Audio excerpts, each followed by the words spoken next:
দেখুন কত সুন্দর দেখতে হয়েছে। দেখুন কত সুন্দর স্পঞ্জি হয়েছে। দেখুন প্রত্যেকটা একেবারে স্পঞ্জি হয়েছে, মুখে দেওয়া মাত্রই মিলিয়ে যাবে। নমস্কার বন্ধুরা, তিয়াশাস রেসিপিতে সকলকে স্বাগত জানাই।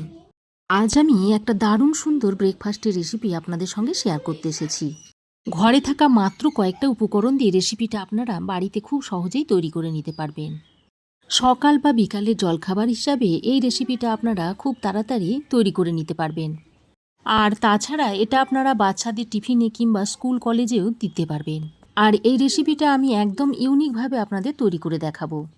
রেসিপিটা প্রথম থেকে শেষ পর্যন্ত দেখতে থাকুন, আশা করছি আপনাদেরও ভালো লাগবে। রেসিপিটা তৈরি করার জন্য এখানে আমি সিমই নিয়েছি, আর যে ভাজা সিমইটা হয় সেই সিমইটা নিয়েছি। এবার এই সিমইটাকে হাতের সাহায্যে একটু এইভাবে ভেঙে নিচ্ছি।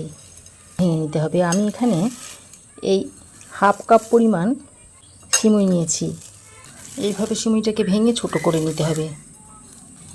দেখুন সিমইটাকে এরকম ভেঙে নিয়েছি। এবার আমি গ্যাস অন করে একটা ফ্রাই প্যান গরম করে নিয়েছি। তারপর এর মধ্যে দিয়ে দিচ্ছে 1 চামচ পরিমাণ ঘি। এই টেবিল চামচের 1 চামচ পরিমাণ ঘি দিয়ে দিলাম। তারপর ঘিটা মেল্ট হয়ে এলে এই ভেঙে রাখা সিমইটা দিয়ে দিচ্ছি। তারপর গ্যাসের ফ্লেমটাকে লোতে করে সিমইটাকে ভালো করে ভেজে নেব। একটা খুন্তি আর চামচের সাহায্যে এইভাবে ভেজে নিচ্ছি। তো দেখুন সিমই আমি সুন্দর করে ভেজে নিয়েছি। এবার আমি গ্যাসের ফ্লেমটা বন্ধ করে নামিয়ে নিচ্ছি এটাকে। নামিয়ে আমি একটা ছড়ানো থালার মধ্যে ঢেলে রাখছি।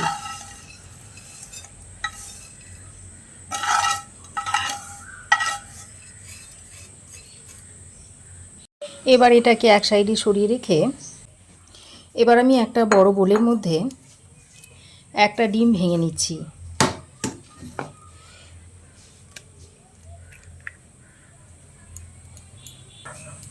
এবার এই ডিমের মধ্যে দিয়ে দিচ্ছি 1/4 কাপ চিনি। তবে আপনারা যে যেমন মিষ্টি খান সেই অনুযায়ী মিষ্টিটা দিয়ে নেবেন। এবার আমি ডিম আর চিনিটাকে খুব ভালো করে ফেটিয়ে নিচ্ছি। তো দেখুন ডিম আর চিনিটাকে খুব ভালো করে মিশিয়ে নিয়েছি। এবার আমি এর মধ্যে ভেজে রাখা সিমইটা দিয়ে দিচ্ছি। ভাজা সিমইটা দিয়ে ডিমের সঙ্গে খুব ভালো করে মিশিয়ে নিতে হবে। তো দেখুন সিমইটা দিয়ে ডিম চিনির সঙ্গে খুব ভালো করে মাখিয়ে নিয়েছি। এবার এর মধ্যে দিয়ে দিচ্ছি 1/3 কাপ চালের গুঁড়ো। স্বাদ মতো একটু নুন দিয়ে দিচ্ছি।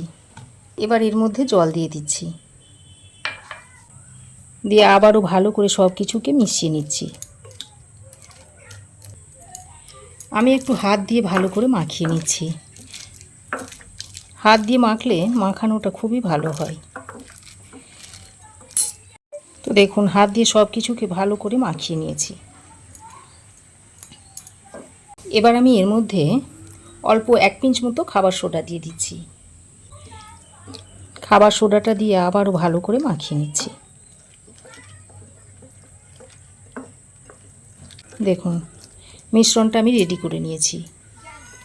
এবার আমি এখানে 4টে ছোট ছোট বাটি নিয়েছি।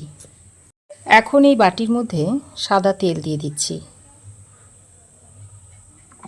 তেলটা বাটির সারা গায়ে এইভাবে লাগিয়ে নিচ্ছি।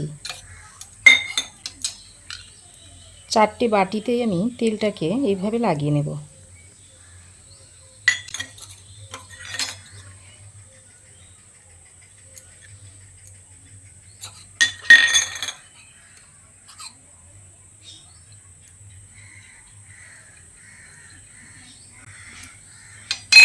দেখুন 4টে বাটিতে আমি তেল লাগিয়ে রেডি করে নিয়েছি। এবার আমি এই যে মিশ্রণটা তৈরি করে রেখে দিয়েছি সেই মিশ্রণটা থেকে হাতায় করে নিয়ে এই বাটির মধ্যে দিয়ে দিচ্ছি।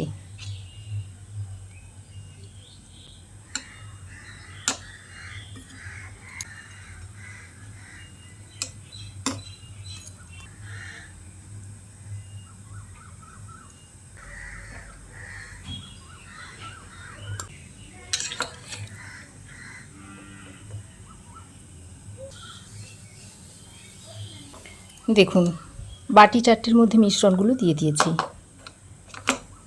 এবার আমি এদিকে একটা কড়াইয়ের মধ্যে আগে থেকে বেশ খানিকটা জল ফুটতে বসিয়ে দিয়েছিলাম, আর উপরে একটা স্ট্যান্ড দিয়ে দিয়েছি। এখন এই বাটিগুলো একে একে স্ট্যান্ডের উপর বসিয়ে দিচ্ছি।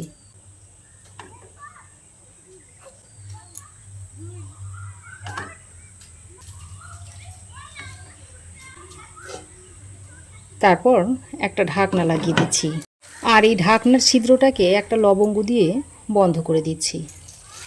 তারপর 3-4 মিনিট মতো স্টিমে বসিয়ে রেখে দেব।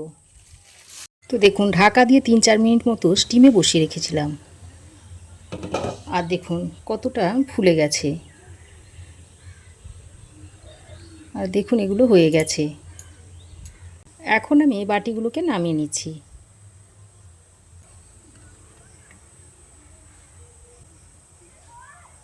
আর বাকি যে মিশ্রণটা বেড়ে গিয়েছিল সেটাকে আরও একটা বাটিতে দিয়ে এর মধ্যে বসিয়ে দিয়েছিলাম। এবার এগুলোকে একটু ঠান্ডা করে তারপরে মোল্ড আউট করে নেব। এবার এইভাবে একটা ছুরি দিয়ে এরকম সাইডটা আলগা করে নিতে পারেন।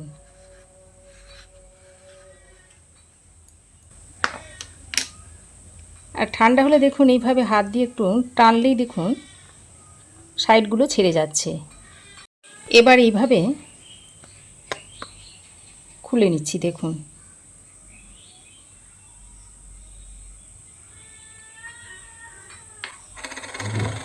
তারপর প্লেটের মধ্যে নিয়ে নিচ্ছি। একইভাবে সবগুলোকে খুলে নিচ্ছি। এইভাবে তৈরি করে সকাল বা বিকালে জলখাবার হিসেবে দেবেন, দেখবেন ছোট থেকে বড় সকলে একদম প্লেট ফাঁকা করে দিচ্ছে। আর বাচ্চারা যে কতটা খুশি হবে সেটা বলে বোঝানো যাবে না। দারুণ ইউনিক একটা টিফিনের রেসিপি। কত সুন্দর স্পঞ্জি হয়েছে দেখুন। প্রত্যেকটা একেবারে স্পঞ্জি হয়েছে, আর খেতে তো অসম্ভব টেস্টি হয়, একবার তৈরি করে তো দেখবেন। দেখুন তৈরি হয়ে গেল সিমাই দিয়ে একটা সুন্দর ব্রেকফাস্টের রেসিপি।